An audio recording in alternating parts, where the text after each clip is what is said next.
3, 2, 1.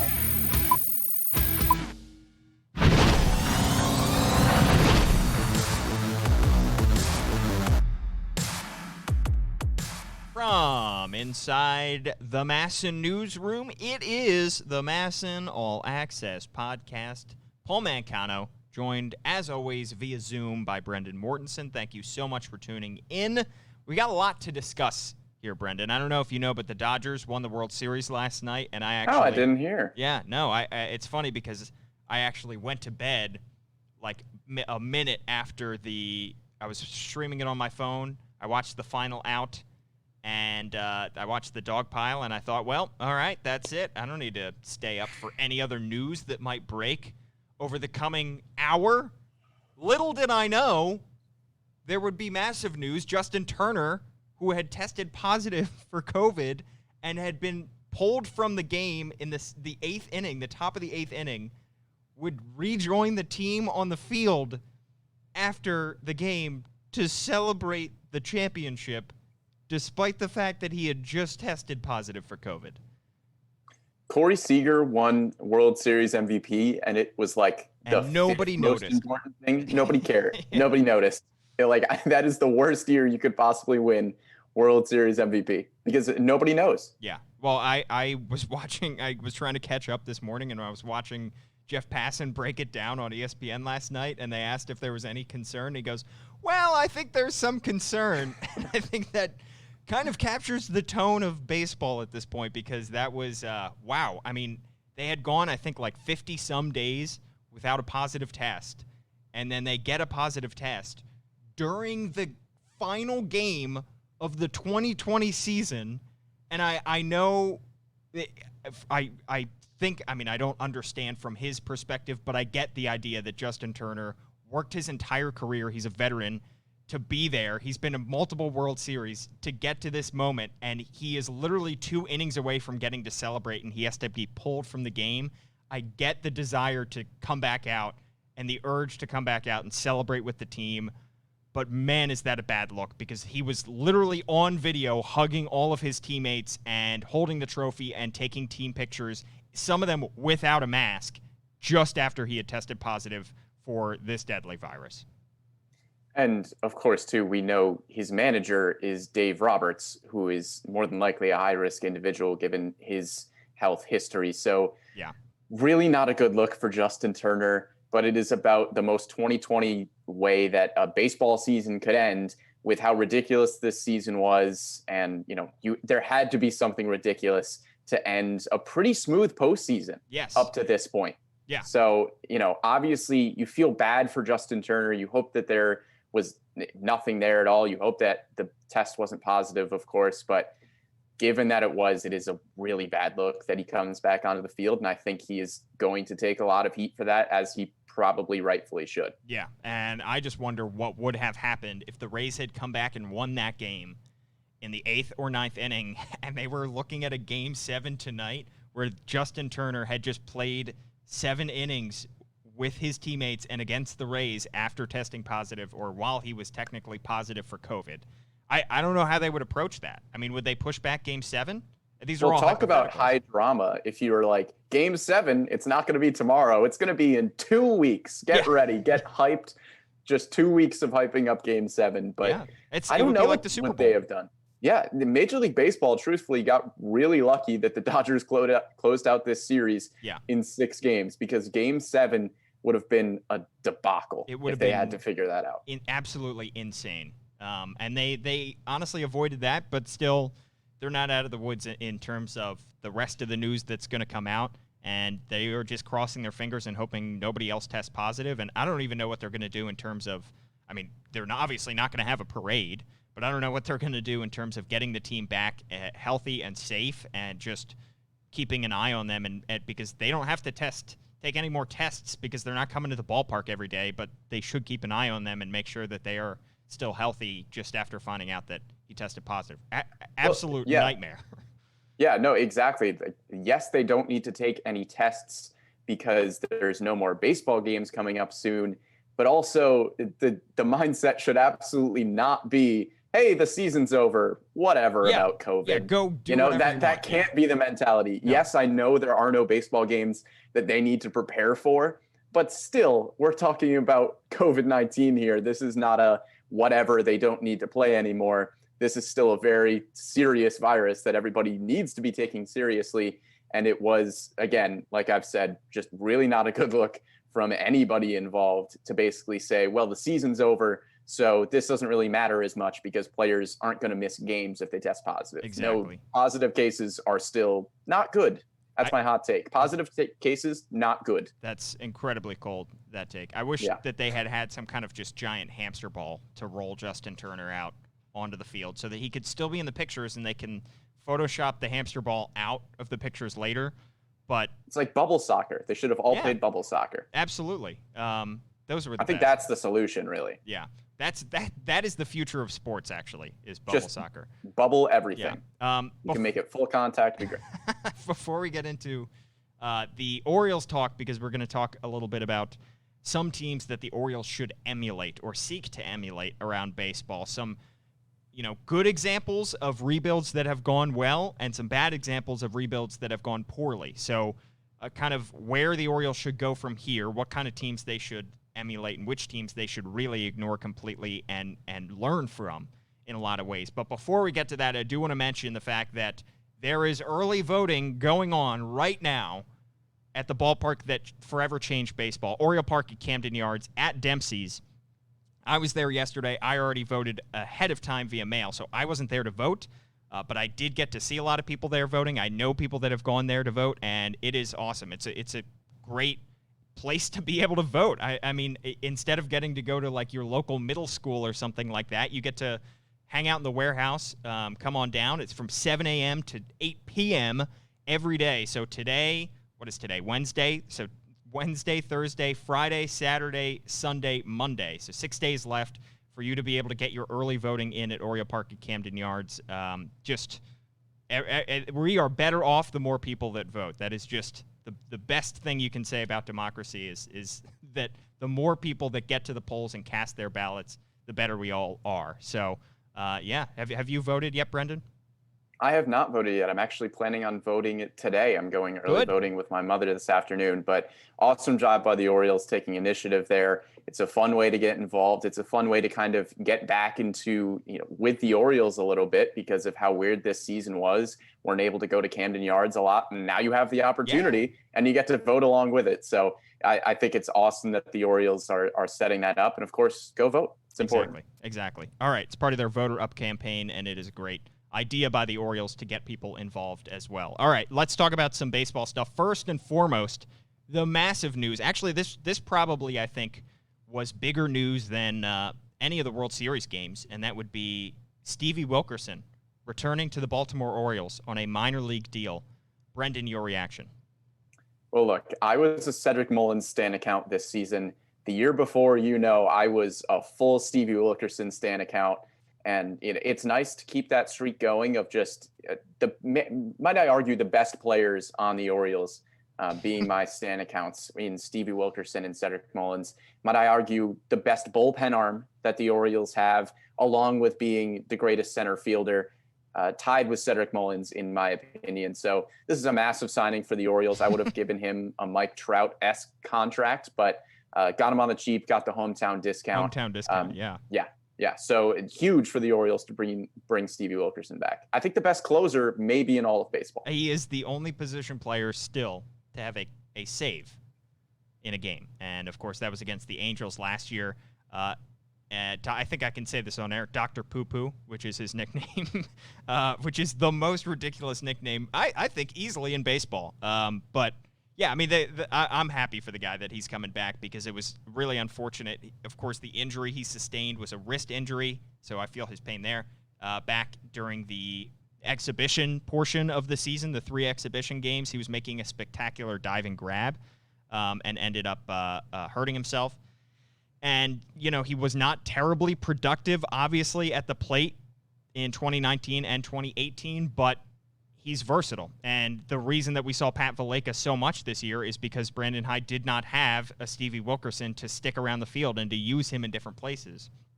So I think that he can only bring good things to the team. If he never, if he only plays 25 games, Brandon Hyde is going to put him wherever he needs to be and is going to make some impactful plays across the diamond in center field, in the infield, and maybe even out of the bullpen. So, he's not a move the needle type guy, but he is beloved in the clubhouse. He's a great guy to have around. Really fun. I think I've turned into a fan favorite during the 2019 season. Make some spectacular plays, like maybe the best play of the entire 2019 season for the Orioles, and it was on the last day of the regular season up against the wall by the pesky pole at Fenway Park. An absurd catch, and maybe one of the best plays of the season in 2019. Yeah, I mean, he's a really, really fun guy to watch. Like you said, he's great in the locker room, and he's more than likely not going to be an everyday player. But like you said, if you need a plug-and-play kind of guy, Stevie Wilkerson can give you that, and he's going to give you solid defense. He's not amazing at the plate, but he'll get the job done, and I think he's an important piece to bring back. If for nothing else, he can be kind of that glue guy where if something is falling off and you just don't have a position for that day, Stevie Wilkerson is probably going to be able to fill that role, whether it's in the field or on the mound. I wonder if the Orioles, we'll see what the roster sizes look like next year. We still have no idea about that. We'll see what the Orioles do in terms of the prospects that they bring up. I don't know but I could see Pat Valaika and Stevie Wilkerson kind of competing for the final roster spot in a lot of ways, because I think Ramon Urias probably has earned a spot maybe at this point as a utility guy, but it may come down between Wilkerson and Valaika for that final spot next year. Yeah, I wouldn't be surprised. I think he's a fringe guy. Like you said, he fills a pretty similar role to Pat Valaika. Valaika being more of a rotational infielder and Wilkerson being more of a rotational outfielder. Yeah. So it'll kind of just be, where do you have more depth? It could be that the Orioles have more depth in the outfield, so maybe they lean Valaika. But I think Wilkerson and Valaika are both probably on the fence in terms of the Orioles roster going into next year. Absolutely. All right. Well, let's talk about what I teased in the open, and that would be teams that the Orioles should emulate. And this World Series was fascinating for a lot of reasons.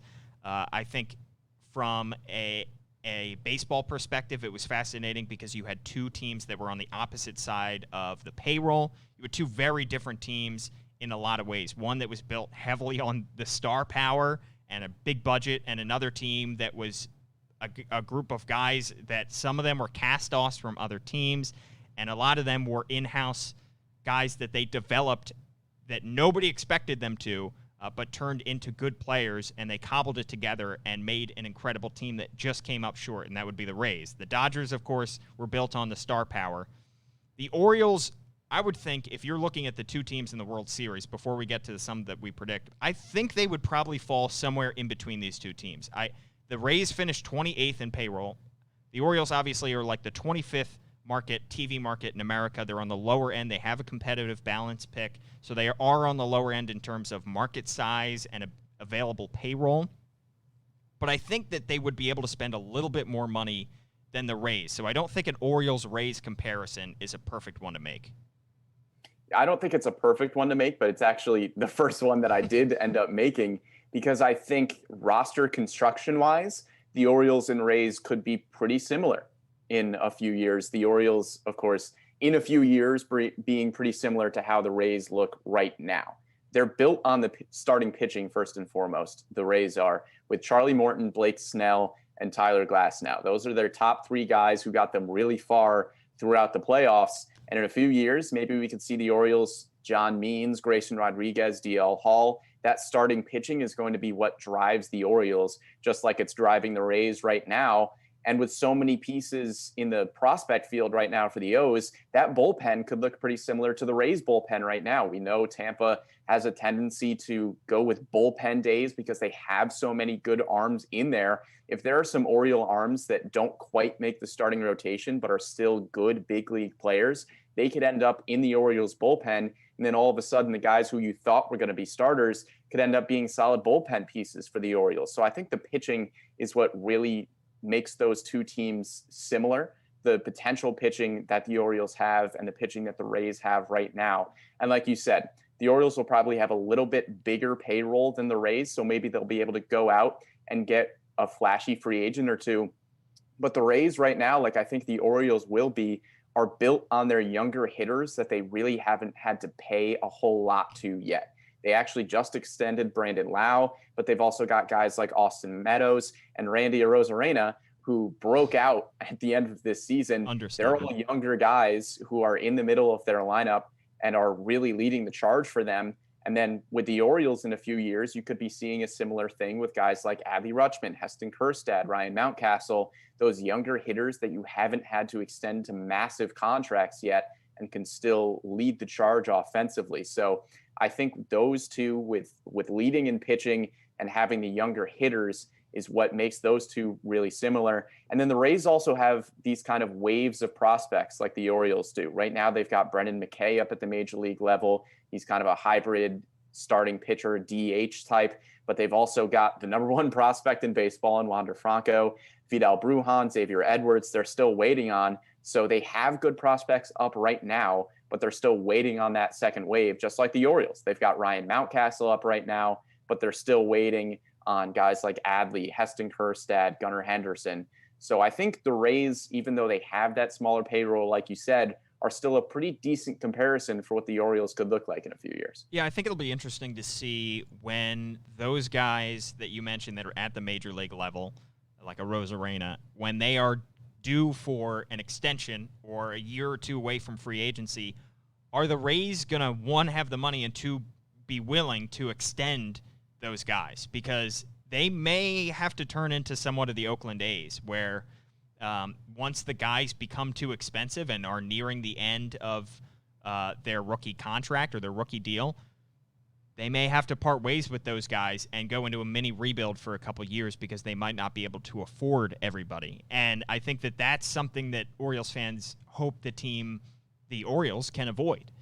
Is that when we're 4 or 5 years down the line, hopefully everything works out and the team has had some success on the field, guys are going to start to be looking for long-term deals, whether it's Adley or Heston or Gunnar Henderson or whomever, or Ryan Mountcastle.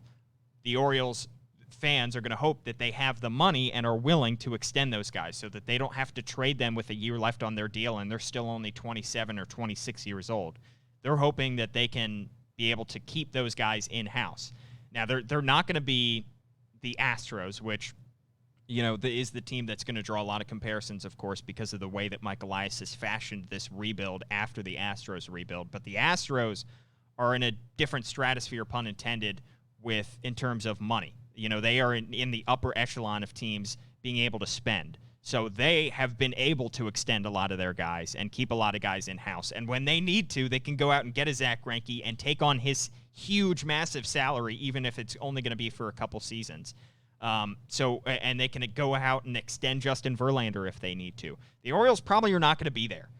But I do think that they're going to be a little bit higher on the payroll scale than the Rays. But we'll see, because the Rays maybe this World Series run will end up leading to next year, hopefully, knock on wood, their fans in the stands. Hopefully it'll lead to like a resurgence in terms of their fan base.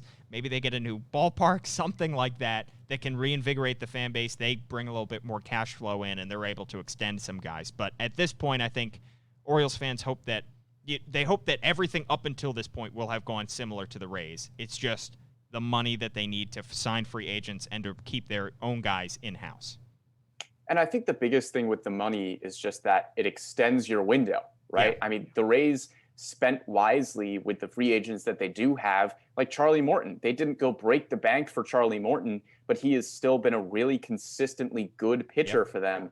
The problem that they're going to run into is when they have to extend the guys like Blake Snell, Tyler Glasnow, Randy Arozarena, Austin Meadows. That's where they're going to run into trouble. But I think where the Rays and Orioles are similar as well, like I talked about, is those waves of prospects. So if you have a guy like Randy Arozarena that maybe you don't have the money to extend in a few years, if you're the Rays, you still have prospects coming up that can be close to replacing his production in the lineup with a guy like Wander Franco, Vidal Brujan, like I said.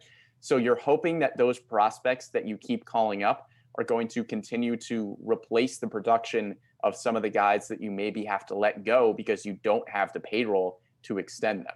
Yeah, exactly. All right. Another team that I had, Brendan, was the Minnesota Twins, and this is not a perfect fit, but I picked them because they had 4 straight seasons of 90 or more losses from 2011 to 2015, which is what the Orioles are probably staring at because they are now, I mean, they're not going to have, they didn't have 90 plus losses in 2020, obviously, but the win percentage is going to be right there. And of course, that would make 3 seasons of kind of being, non-competitive, and potentially looking at a 4th for next season. The Twins were kind of, rebuilding for those 4 years, but they didn't quite cash in on the draft picks that they were given. They had first-round picks. They had, they made good on Byron Buxton, who was a first-round pick, Jose Barrios, Mitch Garver, Eddie Rosario. Those guys were all in-house draftees, but they missed on some picks as well. And they made some solid international signings. Orioles are hoping to boost that international signing department. That's probably going to take a while, and it's unfortunate that they're kind of behind the 8 ball there, because we're probably not going to see the fruits of that for a little while. But they got, Polanco, they got Kepler in those free agent signings. And then the trades were just okay. They got Jake Odorizzi in a trade, but other than that, they don't really make trades. So the Orioles are hoping to hit on those 3 things, which is drafting players, trading for players, and signing them via international free agency. Twins had kind of middling success with all those 3 categories, and then they filled in the gaps with a lot of free agent signings. So the Orioles are hoping that they have fewer gaps to fill in with those free agent signings so that they have the more money to spend on the guys that they have in-house. Yeah, it's an interesting comparison too, because on the surface, the teams look pretty different. And I think the Orioles will probably be built more on starting pitching than they will on hitting, like the Twins are right now. But if you take the Orioles' first-round draft picks and just switch them from pitching to hitting, they're almost identical in terms of their rebuild strategy. Like you said, the Twins pretty much went hitter every single first round except for Jose Barrios. And he's really the only one in-house that has been a successful starting pitcher for them. The other ones they've had to acquire through free agency, through trades. And yes, the Orioles have gone hitter their last 2 first-round picks. But before that, it was a lot of starting pitching. So if the Orioles switch those picks from starting pitching to hitting, they probably are going to look a lot like the Twins look right now. It's the same strategy, just different execution in terms of who those first-round draft picks actually are. Exactly. All right, do you have another team the Orioles should emulate? Brendan.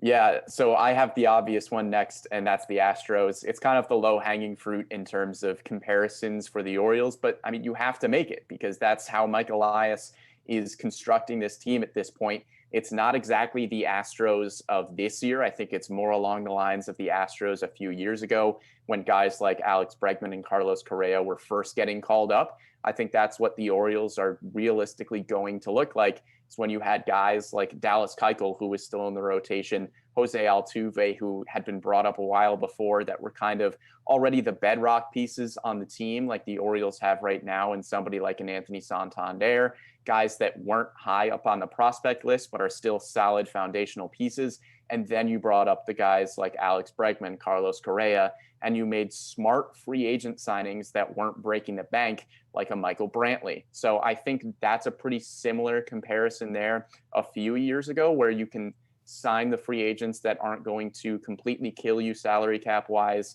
and you still have those prospects to fill out around them. Where that comparison falls short is that the Orioles aren't going to go get a Justin Verlander or Zach Greinke, like you said. But the Orioles still have the capability, if they wanted to bring in somebody who would cost you around the same amount as a Michael Brantley or somebody like that. You can still fill the roster with those types of guys and have the prospects surrounding them to be the core pieces. Yeah, I think it is. I mean, this is exactly, there are a lot of similarities because there are intended to be a lot of similarities with the way that Mike Elias has done this. And you mentioned, Jose Altuve being an international signing, guy that actually did not sign for a whole lot of money, but the idea is that the more guys that you're able to sign via international free agency, the more you hit on. And I'm just worried that the Orioles are a little bit behind in that department.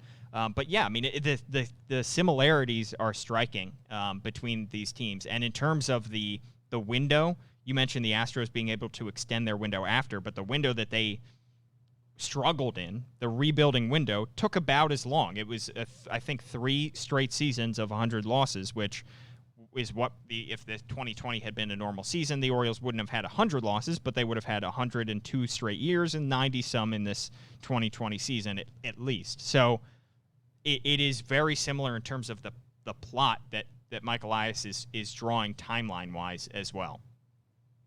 Yeah, and I mean, like you said, the comparison is so obvious. And I think the other thing to note as well, even though the Orioles pitching rotation more than likely isn't going to be the Justin Verlanders or Zach Greinke, I think it's fair to say that the Orioles will probably still be built on that starting pitching, but it'll just be the prospects that they call up rather than the big trades or free agent signings that they make. Absolutely.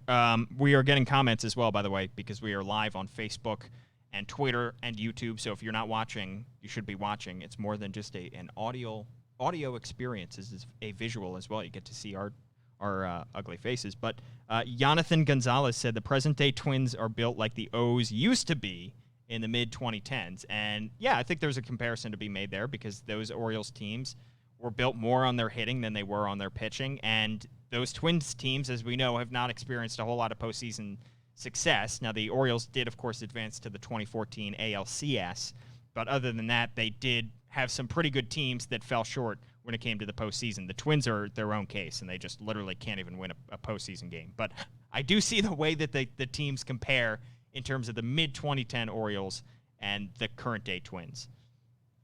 Yeah, absolutely. And even though they are built a little differently right now, like you said, the Orioles did have that really strong lineup for a while, but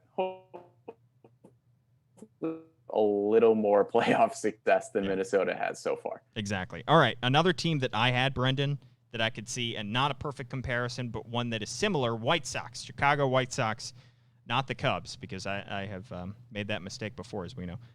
They were under 500 for 7 straight seasons. The Orioles are hoping that is not the case, that they do not have to be a below 500 team for that long, because that might end up just changing their timeline drastically. But they eventually bottomed out in 2018 and 2019 when they had 95 and then 100 losses. But what they did during that time is they built up their farm system, and they made some smart draft picks, Carlos Rodon, Tim Anderson. They missed on some guys, Carson Fulmer, former Oriole, as we know, and a guy named Keon Barnum, like some first-round picks that they really whiffed on during those 7 straight seasons of below 500 ball, but they did make some good international signings. Jose Abreu, Luis Robert were some smart guys, obviously, who have worked out pretty well so far. And then trades. They made some very smart trades during that time period. They got Eloy Jimenez in the Jose Quintana trade. They got Lucas Giolito, of course, in the Adam Eaton trade. And this White Sox team is, I think, pretty well balanced in terms of the pitching and the hitting, because they have some guys in that rotation that are absolute studs who are still pretty young, and Giolito leads the bunch. But they also have a Tim Anderson in that, and they have, Nick Madrigal, who's the young second baseman. So they do have some hitters in that lineup as well. I think they're pretty well balanced.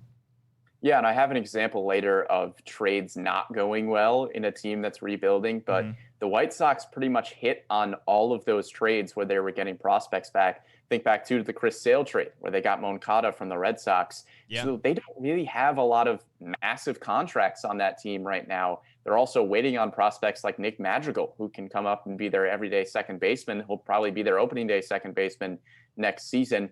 So they still have room to sign guys if they wanted to. They went out and signed Grandal last year, and I think he's really the only one that they signed to a huge contract. They shot have a for little the bit stars. of flexibility. Yeah, they went for Manny, but ultimately that didn't work out. Right. So they still have that flexibility, and that flexibility comes from being able to develop your younger guys, being able to, if you're not in a position to win, trade your good veterans for younger prospects that are now putting you in a position to win. It was a really good rebuild strategy, and they have now opened themselves up to the possibility of, okay, maybe they're one big free agent signing away from really making a push. Yeah, exactly. And they clearly sensed that because they fired their manager in order to go after somebody they said has recent championship experience. I wonder who comes to mind when they said that. But yeah, I see some similarities with the White Sox. All right, give me another team, Brendan. Yeah, so we're kind of beating a dead horse at this point, but the teams that we're looking at are teams that have good prospects and have developed them well and have now put them in a position to win games. So the next team I have is the Padres. Yeah. Again, they have more space to sign big players. Obviously, they signed Manny Machado. They had signed Eric Hosmer previously as well. So they have that cap space, but their team is also led by the younger guys that came up through their system, and they developed Fernando Tatis Jr. They got in the James Shields trade that is now infamous. Chris Paddock, Dinelson Lamet, Jake Cronenworth. Those are the guys who are leading the team. And then you have the smart free agent signings like a Manny Machado and an Eric Hosmer. It's all about if you don't have a ton of money, you have to make smarter decisions. And I think the Orioles are just going to be forced to make smarter free agent decisions than a team like the Padres, who has more cap room to sign somebody like a Manny Machado. But the common theme between the two is that the younger prospects are leading the way. And if those prospects are solid, then you're contending if you sign some good free agents along the way. The Padres have more money to do so, but the concept remains the same. Yeah, and the Padres have done a very good job of finding their identity already, which they have found through Tatis and Machado and a lot of these young guys. And, you know, it is what makes them one of the more exciting teams in all of baseball is the fact that they play fun, they play hard, they're never out of games, and they're just a very exciting, fun team to watch. And they built that pretty quickly. And you could look at the Manny Machado deal and say maybe they made that deal probably a year earlier than they probably should have, because they ended up paying a lot for Manny for a year that was wasted last year before they ended up being good. They kind of paid him before they got good, which is a dangerous thing to do, because we're going to talk about some teams where it didn't work out and they paid somebody for a huge deal hoping that the team on the field was going to get better, and it didn't work out. It did work out for the Padres because they may have had to pay for a wasted year for Manny Machado, but he kind of set the groundwork for Fernando Tatis Jr. to come up, learn from him in a lot of ways, and those two now share the left side of the infield very happily. So I think that there are a ton of similarities with these two teams. The trades that they made, you mentioned just a couple of them. The Dansby Swanson Shelby Miller trade, which was made, the Max Fried Justin Upton trade. Or sorry, I'm looking at the wrong team here. The Will Myers Tatis, you mentioned. Cronenworth was also acquired via trade, who was a candidate for Rookie of the Year as well. Dinelson Lamet, who was a international signing. And then another guy also, you mentioned we talked about the Manny Machado trade, or Manny Machado signing rather. Eric Hosmer was probably the wrong move that they made during this, because they signed him, a year or two before Manny Machado was signed. And that was when they were assuming that they were going to be good in like 2018 and 19, and those teams were terrible. And Eric Hosmer was not the kind of guy that you want to go out and sign. And it seemed like a move that was pressured more from the ownership down to the front office than it was a front office-led decision. Yeah, and Hosmer struggled his first 2 years with the Padres. They signed him for the 2018 season. Really wasn't that great in 2018. Really wasn't that great in 2019. Maybe he just needed a better team around him. I'm not really sure, but he picked it up this year, hit 290 with 9 homers. So he was pretty much what the Padres expected him to be when they initially signed him. But I think it's important, too, that even though that signing may not have looked good for the 2018 and 2019 seasons, if Eric Hosmer is going to help you over his final 2 or 3 years of that contract, when San Diego is actually good and making a push, and I think that will happen over the next 2 or 3 years, you'll take the 1 year of Manny Machado that wasn't great and you weren't winning a lot of games. You'll take the 2 years of Eric Hosmer that wasn't great and you weren't winning a lot of games, if it gives you 2 or 3 years of putting yourself in a prime position to contend in the National League. So even though the front end of that deal didn't look great, that's more of a case, I think, of looking ahead to the future and saying, okay, if he's still here and is still giving us good baseball when our prospects come up and develop well, wasting a little bit of money in the first few years of that contract will have been worth it if the Padres win a World Series over the next few years with a guy like Manny Machado and Eric Hosmer helping that out and being a big part of that team. I will say yes, but so long as the money that you sort of wasted, you didn't waste, but the wasted years for Manny Machado and Eric Hosmer don't then prevent you from re-signing your own guys. Yes, agreed. And the other thing, I think the reason that they made those deals and the reason you see teams do this, where they sign a guy before they're actually good, because they assume that they're going to be good, is they really didn't. They may have wasted a year of Manny Machado for $30 million a year, but they are hoping not to waste a prime year of Fernando Tatis Jr. while he's getting paid pre-arbitration money. So They are wasting the money on somebody else in a way, and they're hoping they're not ultimately wasting it. They're hoping they're good when they sign him. But because they know that they're going to have to pay Tatis a ton of money down the line. So might as well go all in now when they don't have to pay him a whole lot. It's like in the NFL, you have a quarterback on his rookie deal that can prevent you if he signs an extension and he's really good, that might prevent you from signing some other guys, and then your window might have closed because you all of a sudden have a ton of money tied up. They're hoping that they can cash in now. They're hoping to win the World Series now while Fernando Tatis is getting paid $2 million, than having to wait until Fernando Tatis is 28 years old and he's on his second contract and he's making a ton of money, because that might prevent you from signing other guys.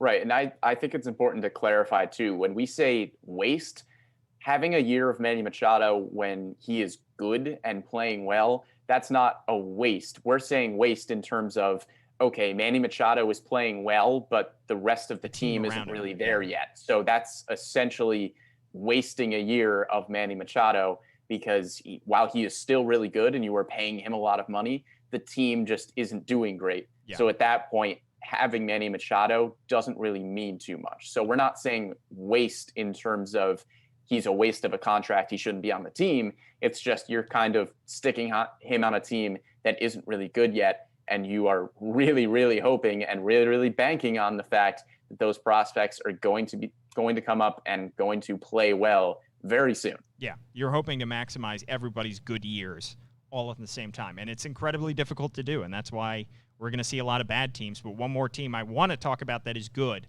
I see a ton of similarities with the Atlanta Braves, a team that really hit on pretty much all phases of team building, which is drafting well, making great trades, making great international signings, with the caveat that they did end up getting in trouble for their international signings because they ended up spending too much and promising guys way too much money than they were allowed to do. And it kind of stinks for everybody else that they were able to get all these guys, and now they're paying the price for it, but those guys are already on the team. They already have Acuna. They already have Albies, who were signed in those classes that were way overspent.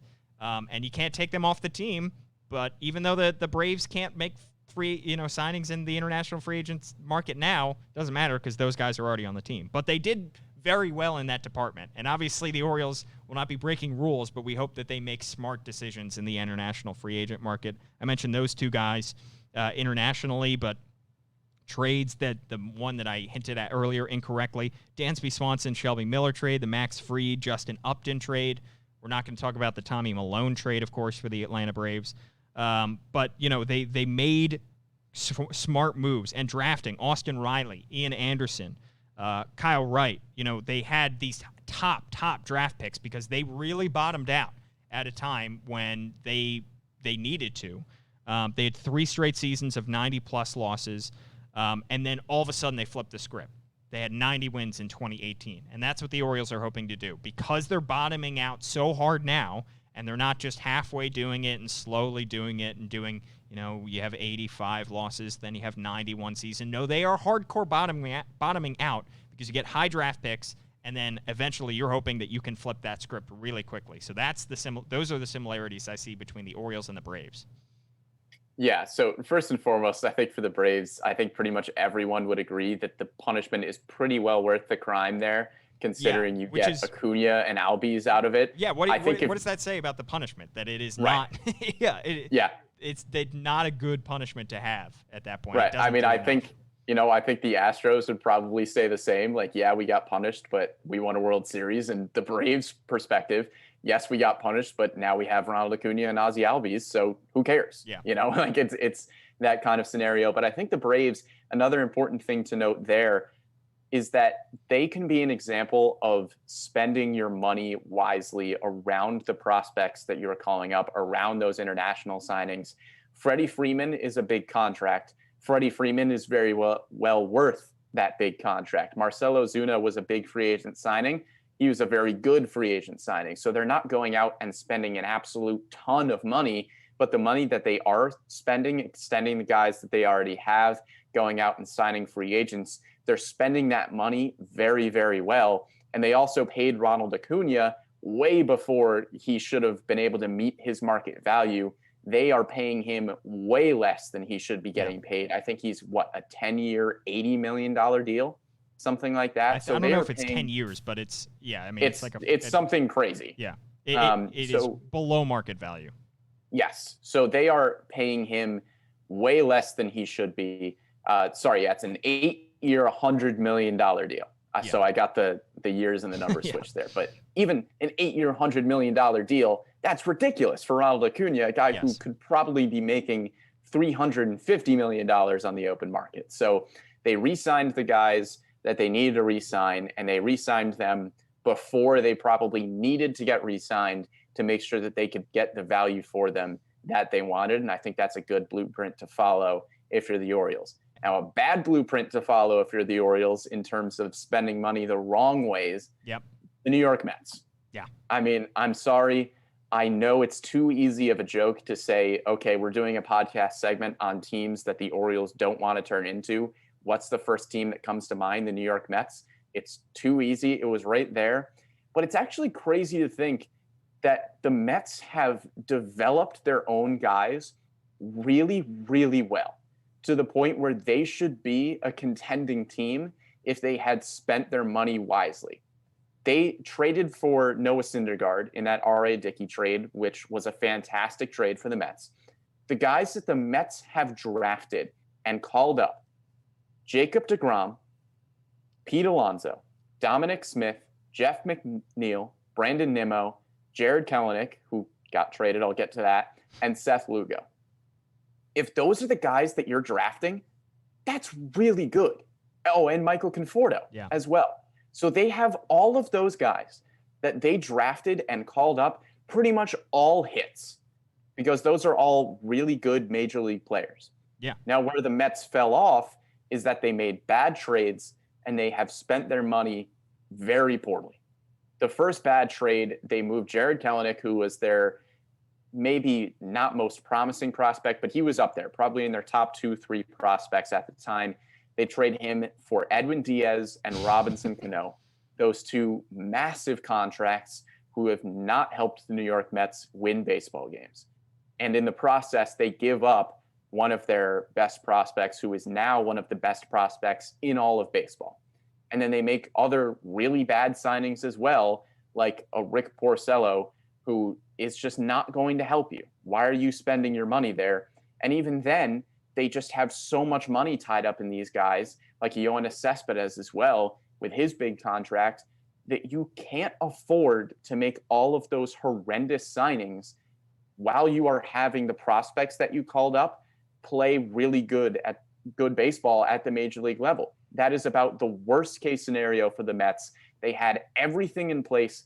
It was going perfectly. All of those guys that they called up played good baseball, and then they spent the money in the wrong places, and now they're stuck because they can't go anywhere because they're tied down with those contracts, and they are now wasting a lot of the guys that they have called up who should be the core pieces of a National League contending team, and are just kind of sitting there wasting their years on their rookie contracts, waiting to get those huge extensions. Yeah. Because you've wasted their prime years. Real quick, one more note about the Braves before I just lay into the Mets. Yes. That rotation of Max Fried, Kyle Wright, Ian Anderson, Mike Soroka, all those guys are 26 or younger, which I could very much see for the Orioles. And also Freddie Freeman making it from the old good Braves team to the new good Braves team. Could that be Trey Mancini, first baseman? the veteran Yeah, guy on a I team can see that's it. pretty young. If he can make it all the Absolutely. way to the other side, so a lot of similarities there. All right, the Yeah. Mets are a mess. The Mets are they are their own case. It's like the Jets in football; they are their own case, or the Knicks. Like they are given a lot of golden opportunities, and I think what makes it probably so frustrating for Mets fans is that it's not like they're abysmal every year. They have glimmers of hope, and then it is stolen away from them. Because you mentioned some of the names that are on that roster that are still younger than 30, that are still very good players. And those guys are most likely going to be wasted. Now, we'll see what the new ownership does. I think they still have to approve the new ownership. And apparently he's willing to come in and start spending money. So maybe he's able to spend his way out of it. But just given the history of the New York Mets, that is probably unlikely. But it is exactly what you don't want to do if you're the Orioles. You don't want to make some panic moves like Brodie Van Wagenen did and make that move for Robinson Cano. Nobody is forcing you to make these moves. No, if your team is on the cusp of a World Series and you need to make a win now move, I get it. The Mets were not on the cusp of a World Series. They were a middling team that had not made the playoffs or had just barely made the playoffs in the previous year. So you don't need to make those moves. And especially, it's one thing if you make a move where you sign a free agent and he turns out to be a bust. That's bad on its own. It's a whole nother deal when you trade for a guy like Robinson Cano, who granted was fine in 2020, but not only do you have to take on his massive salary, but you had to give up young players just to get him. So those are all examples of ways in which you can totally shut your window way faster than it needs to be shut. Yeah, Robinson Cano is not putting you over the top. No. He's just not. Listen, Robinson Cano was like my favorite player growing up. Right now, he is not putting you over the top. They traded for and a 36-year-old. Right. And Edwin Diaz had 2 good seasons before the Mets traded for him and basically gave up they were looking at Edwin Diaz and thinking that he must have been the best reliever in baseball, because that's essentially what you gave up to get Edwin Diaz and the massive contract of Robinson Cano to add to some of the contracts that you already have. Yeah. And if you don't need anything else to look at the epitome of the New York Mets, it is Jacob Degrom, who is consistently excellent and is winning Cy Youngs with getting 8-9 wins on the season, because he is just sitting there and the Mets are wasting him year after year. Who he will probably go down as one of the better pitchers in baseball history, and he is just sitting there not winning games. I'm going to keep it in the NL East for another team that you don't want to be, and that is the Philadelphia Phillies, because they are a team that did not draft well, did not make smart international signings, did not make smart trades. They bottomed out hard. They were a 100-loss team, a 90-plus loss team. They had 5 straight seasons of 89 or more losses. So you'd think the fruits of that would be some winning, and they have not done that because they did not draft well during that time period. So when you get to 2020 after bottoming out 3 or 4 years ago, and it turns out Mickey Moniak is your number 1 overall pick, you're not going to be good because you can make all the trades, all the win now signings. You can sign Bryce Harper. You can trade for Gene Segura, but the core of the team isn't good enough for you to win. And that's what the Orioles are trying to hope to avoid. They are hoping that you can't rush this thing, and that's what the Phillies did. The Orioles had a better than expected 2020 season. Mike Elias is not going to rush this rebuild and say, all right, let's start trading away some of the guys in this system, or let's start going out and signing guys to $330 million contracts because we assume that they're going to be better than they are yet. You have to see it on the field first. And you have to see what you have in a lot of these guys before you do that, because you have to make sure that these guys are the core guys that you can build around. And if they're not, you need to go out and acquire more guys via trade and get those young guys to build through the system.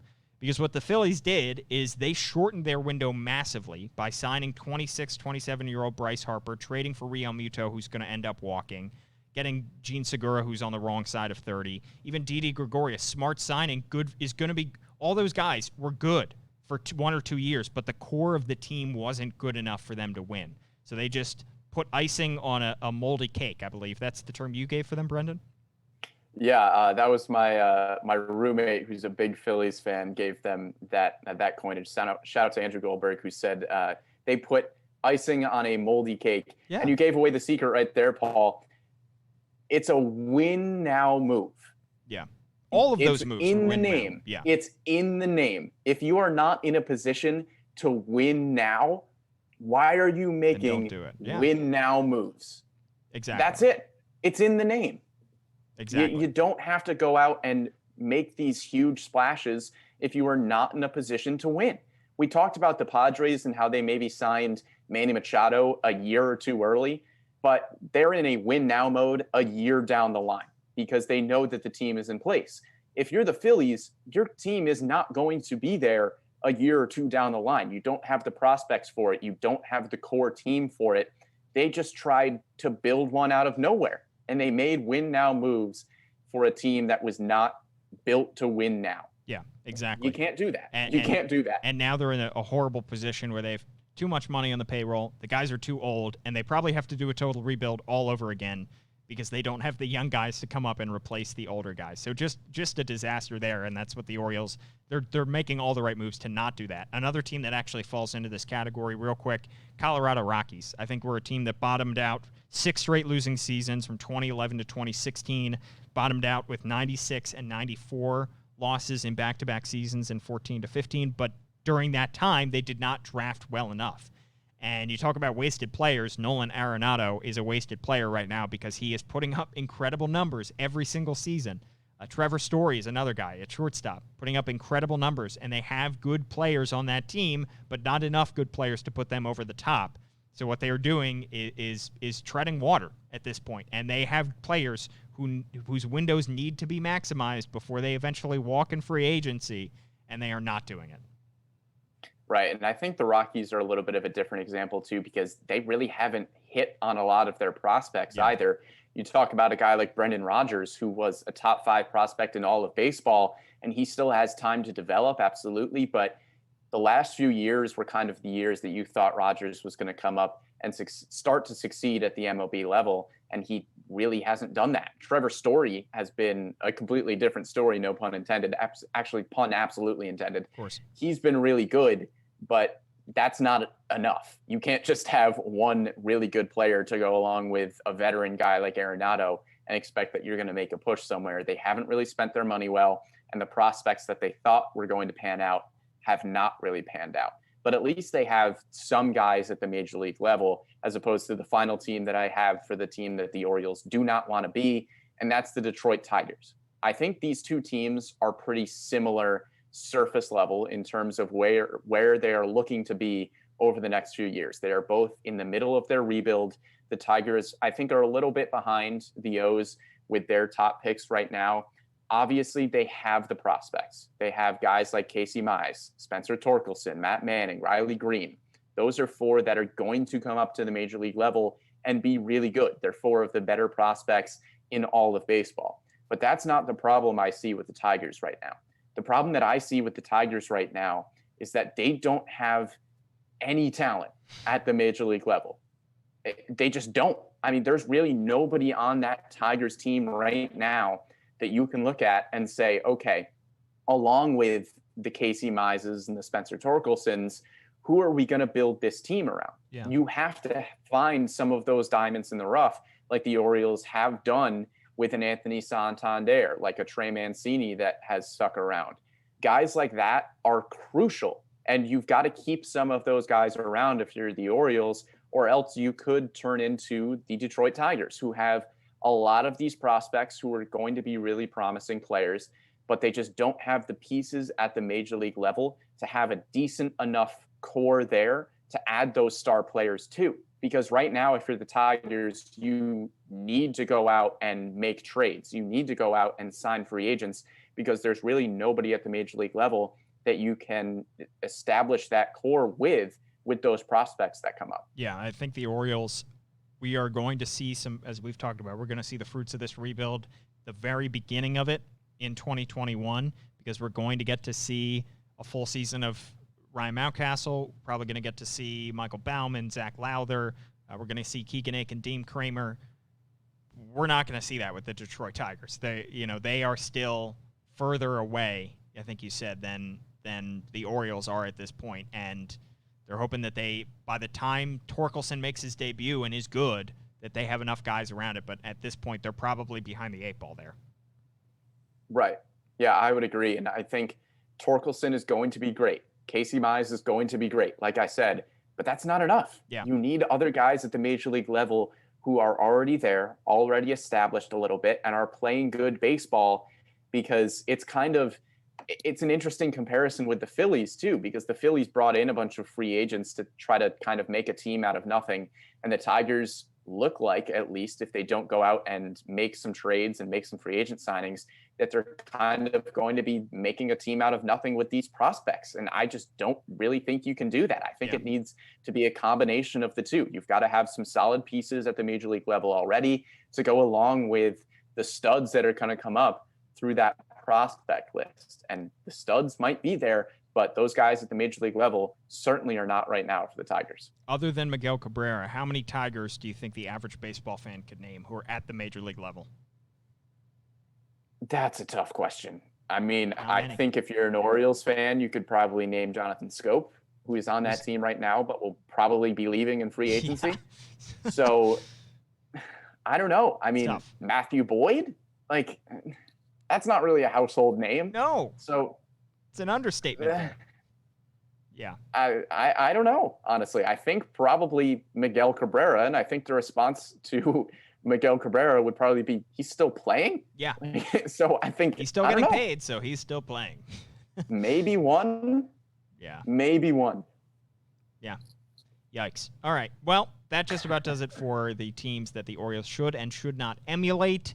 Of course, they can carve their own path and figure out a way to navigate this rebuild and get themselves back into a good spot. And they are well on their way. We have covered that in previous podcasts, and we will continue to cover that in future podcasts. Brendan, thanks so much for doing this fun exercise and sharing your thoughts on the MASN All Access Podcast. Yeah, absolutely. Thanks, Paul. So the MASN All Access Podcast, by the way, if you don't watch it, you can on Facebook, YouTube, Twitter, and, of course, subscribe. Please rate, review, all that good stuff as well on Apple Podcasts, Spotify, SoundCloud. Anywhere you get your podcasts, you can get the MASN All Access Podcast. Thanks to Bobby Blanco for producing this one as well. I'm Paul Mancano. He was Brendan Mortensen. Thanks so much for listening.